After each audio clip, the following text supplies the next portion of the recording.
So I'm gonna do one of my favorite things. It's talking about books. And for this specifically, I'm gonna be listing my 10 favorite books. I have tried to film this part like a bunch of times, so let's see if I actually can. The first book is Leap of Faith by Jamie Blair. If this is my all-time favorite book, like if you asked me what my favorite book is, I would say Leap of Faith. So I checked out this book from the library. My dad actually found it for me. I love it when he picks out books for me. Because he knows like what I'm into, so that makes it easy.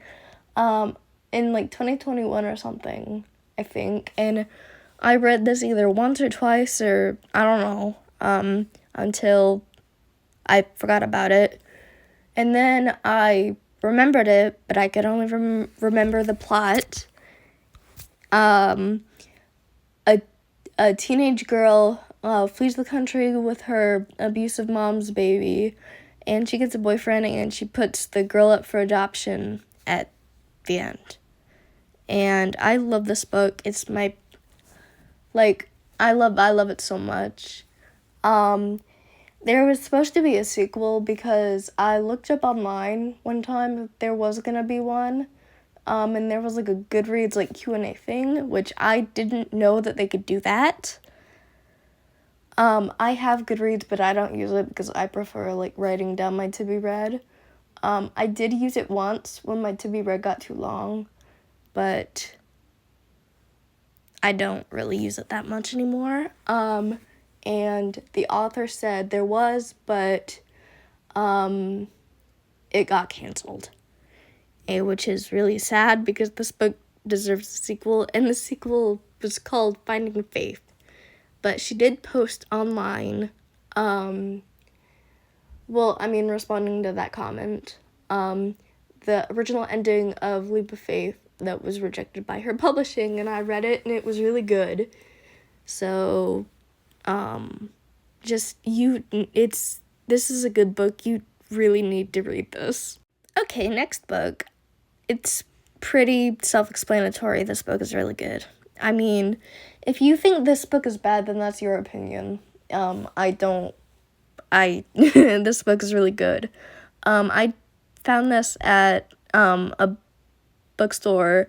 It's called Immortal Trees. They went out of business though.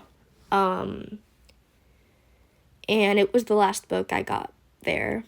I think they went out of business in like April. Anyway, so I was there with my best friend, and she was like, "Oh, this is a really good book," and I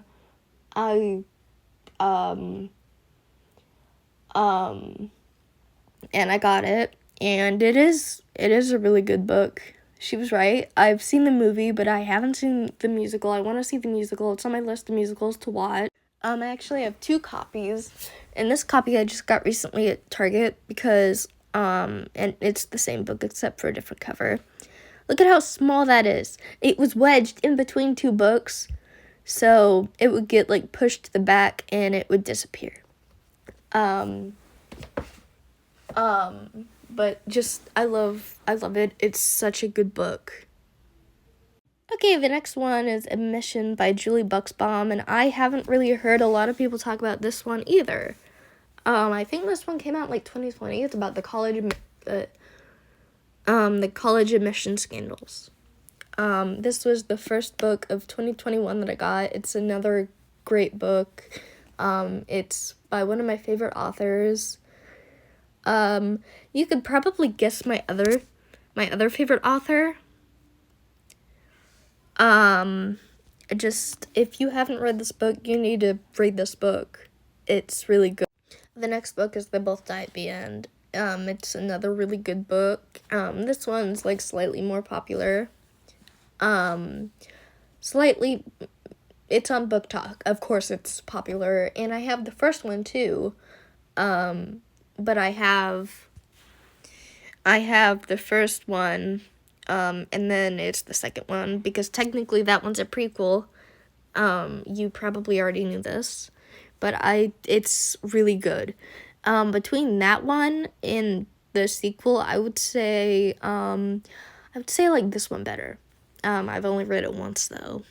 It's a really good book, so if you haven't read it, you should read it. What can I say about this book that is not good? Let's start. Oh yeah, I thought of something. Nothing. I love Holly Jackson. She's my other favorite author. I have, if that says anything, I have all of her books. As Good as Dead, I like,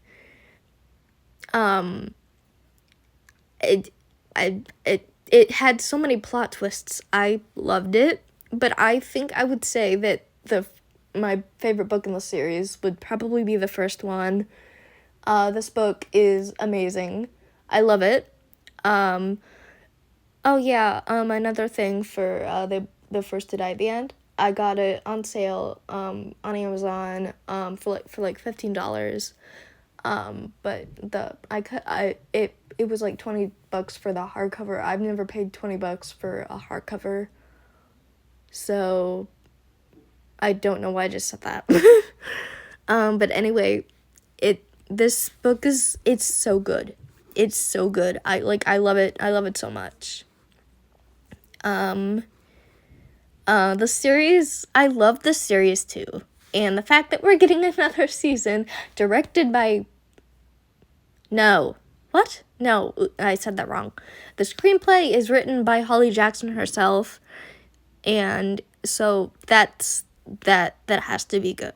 Next one is If He Had Been With Me. And I love this book. I loved it. I loved it so much. I got it.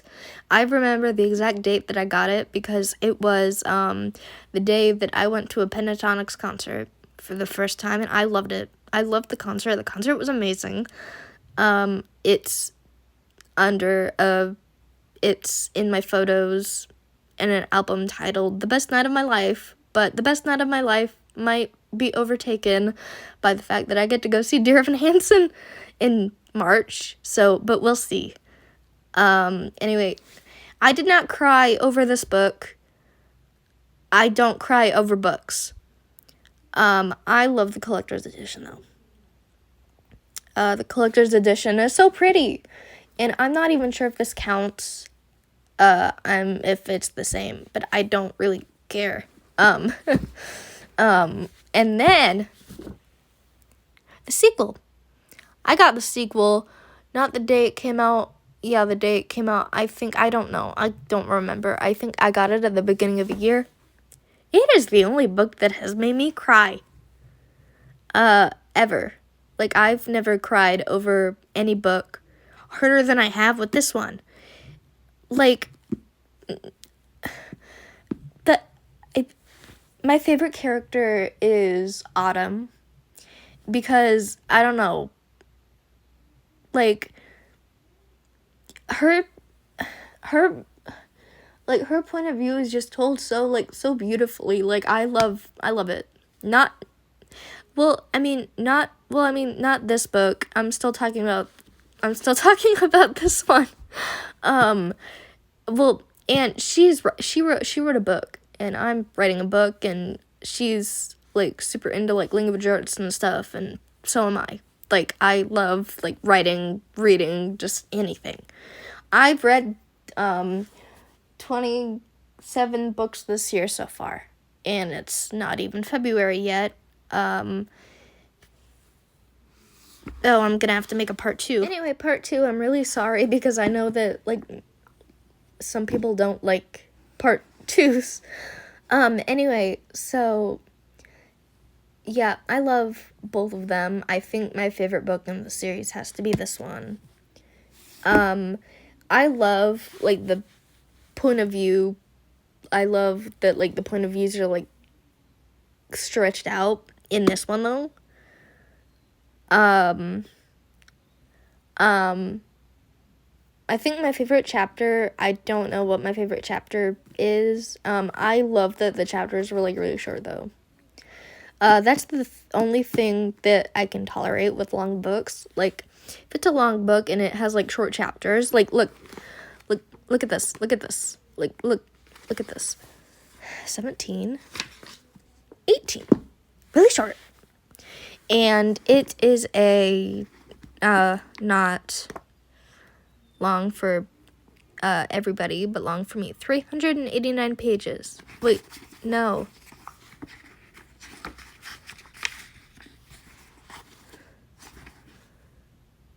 391 pages, 89 chapters. I mean, that's not long for some people, and it's not really long for me. Yeah,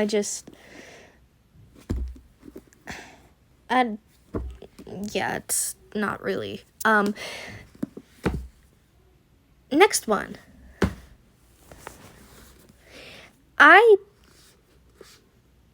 This movie is my all-time favorite movie, and I love it so much. I've seen it 15 times, and I have it on DVD. My favorite character is Poe. I watched the movie before I read the book. And I didn't finish the book the first time, and so I sat down and I read the book in December. And I loved it. But if you were to ask me what my favorite book is, and I responded with this, I think it would be only because it's my favorite movie. But in reality, the movie is better. I mean, the book is really good. I love it. But the movie is just better. I love I love the acting in the movie. I love the characters. The way the actors portray the characters in the movie. I love, everything about the movie. The commentary is really amazing. Justin Baldoni, it was his first ever film that he directed, and I'm not mad about It Ends With Us. I mean, a lot of people are hating on him, but it's not his fault. Last one. I love the musical. This is the movie cover. I love the movie too. I know a lot of people hate the movie. I love the movie. Why I love the movie? Well, in the book, at the end of the book, it lists, Evan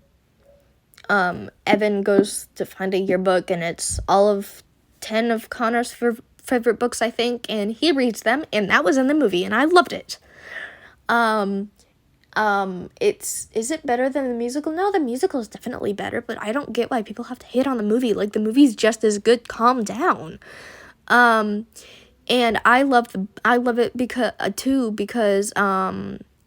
it includes dead Connor's point of view. I love it. I love it. And also the movie gets points taken off because Connor only got a couple minutes of screen time in the movie, when in the musical he was literally Evan's conscious, and I would have loved to see that intertwined with the movie in some way. And I wouldn't even know about Dear Evan Hansen if it wouldn't have been for the movie, because actually I saw the trailer for the movie, I think, and we're done with the book, so it's just gonna be me talking about Dear Evan Hansen. Anyway, so I saw the trailer for the movie, and I was like, oh, this movie looks good. Oh, it's a musical. And I watched the musical, and I loved it. And the movie came out, and I watched it with my dad, and I loved the movie. And now I get to see Dear Evan Hansen on March 2nd, and I love it. I'm so excited for it. It was my very first musical that I ever watched. And if I hadn't watched the movie, I wouldn't have known who Colton Ryan was. I wouldn't have gone searching for more musicals with him in it, and I wouldn't have found Alice by Heart, and Alice by Heart I love that musical so much. We're done here. Okay, bye.